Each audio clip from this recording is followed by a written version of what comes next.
E aí, oitavo ano, tudo bem? Tudo bem, oitavo ano, tudo certinho? Pessoal, passando aqui para deixar o conteúdo de unidade 4, né?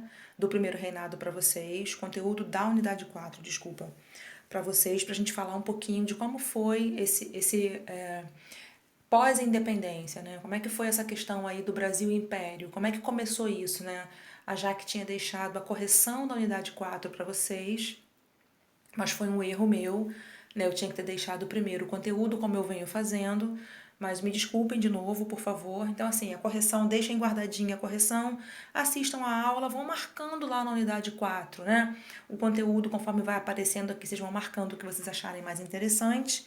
E depois vocês tentem fazer e peguem a correção. Quem já pegou, quem já mexeu, né? Perdão, tudo bem, não tem problema, mas o conteúdo tá indo agora, tá? Eu vou postar para vocês então na sexta-feira, dia 17, tá? Tô aqui na tela de apresentação, coloquei aqui, olha, 17 aqui embaixo, primeiro reinado. Eu venho para cá e encontro essa tela que na verdade nós terminamos, né?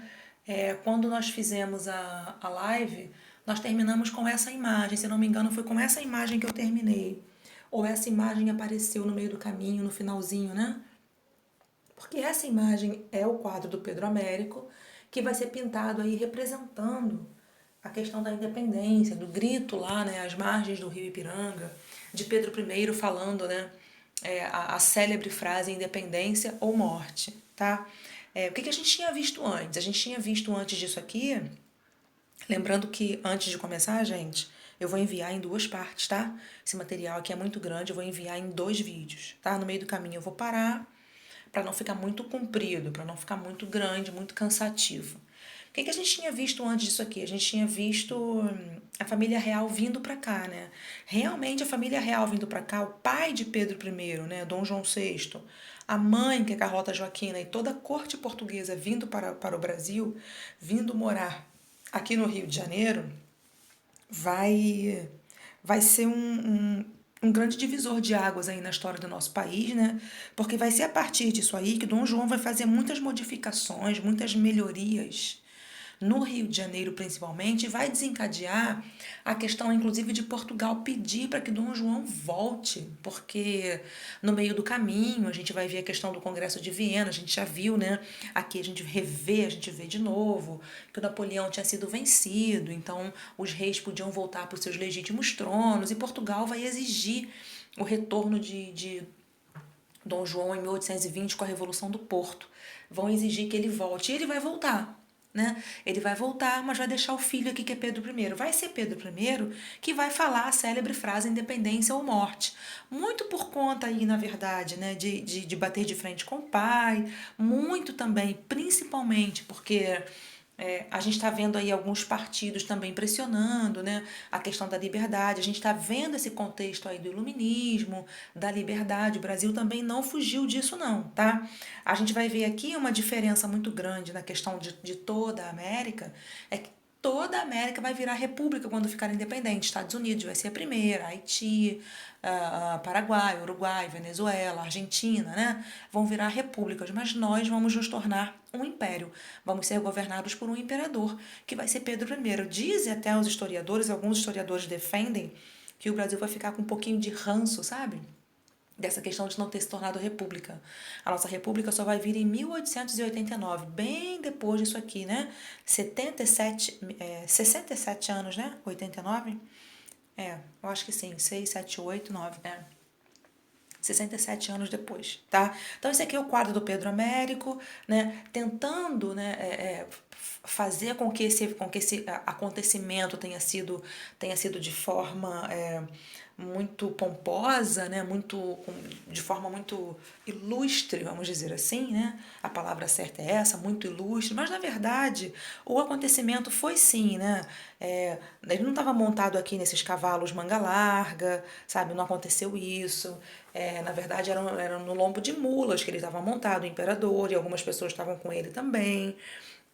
A gente vai ver aqui a questão também do desarranjo, ele vai ter um desarranjo sim, né? Não tinha populares aqui, olha, tá vendo? Tem pessoas aqui embaixo, populares, pessoas mais simples, não teve participação.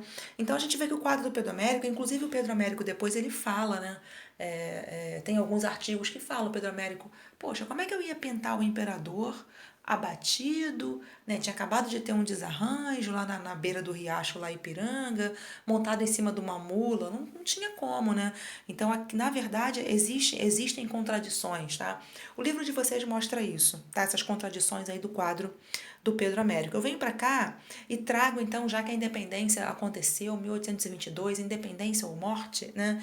1823 vão se organizar, né? Pedro vai organizar uma assembleia para fazer a nossa primeira Constituição, né? Só que os partidos políticos estão percebendo que Pedro tá muito autoritário, tá muito centralizador. E o governo de Pedro I, pessoal, vai estar muito caracterizado com esse autoritarismo dele, sabe?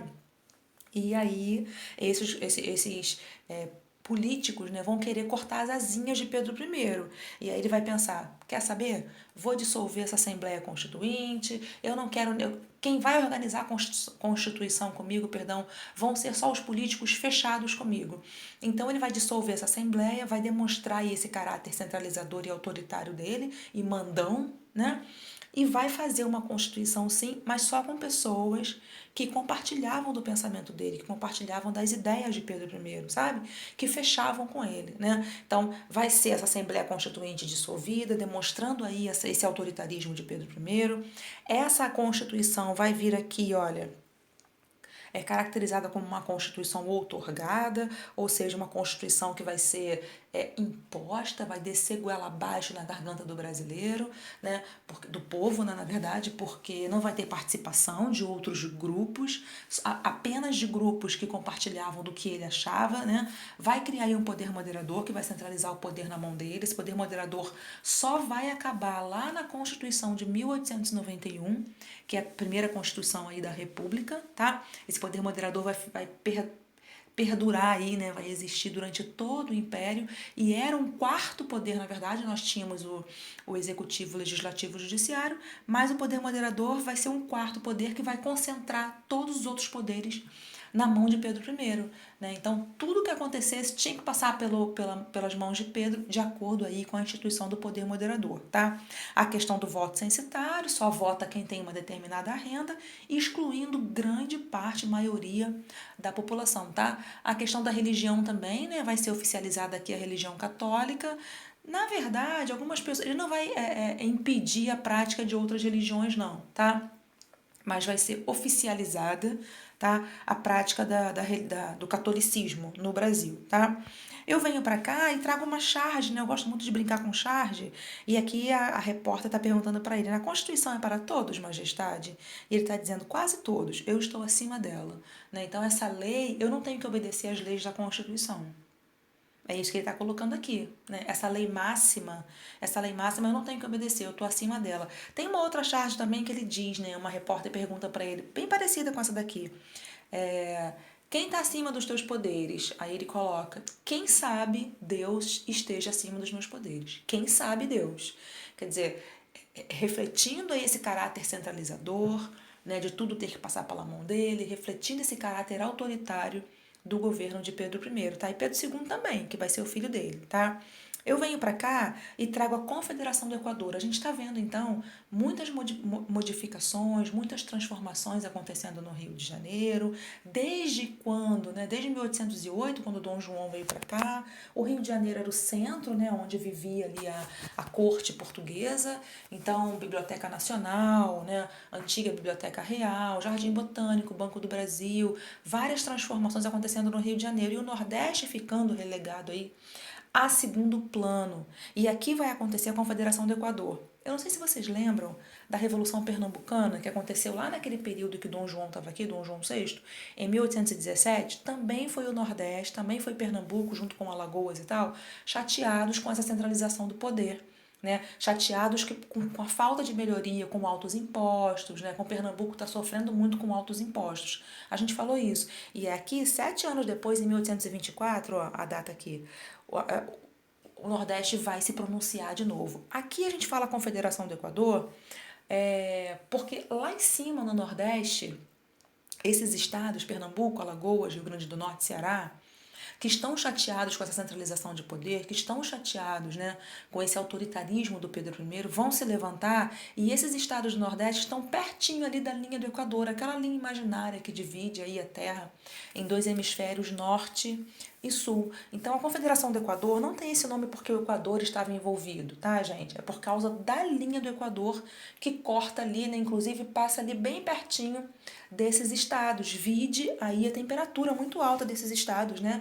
A gente sabe que a linha do Equador divide a Terra em dois hemisférios, e quanto mais perto da linha do Equador, mais calor faz, né?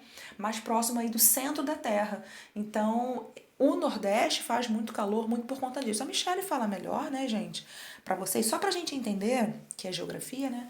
Só pra gente entender o porquê de Equador, tá? Então, vai acontecer a Confederação do Equador em 1824. Dom Pedro vai ser um movimento onde esses estados vão querer se separar do Brasil, vão querer a República. Dom Pedro I vai reprimir fortemente, com violência, e aí cada vez mais as pessoas percebendo como ele é autoritário, como ele é mandão, como ele é centralizador, tá? A gente está aqui em 24, 2 anos depois de ter sido instituído aí o regime imperial no Brasil. Eu vou parar aqui e vou continuar daqui a pouquinho para o vídeo não ficar pesado, tá? Tem algumas coisas para a gente falar ainda muito importantes, ok? Vou enviar esse pedaço, então vou enviar parte 1 e parte 2, tá? Segura aí que eu já volto. Beijo.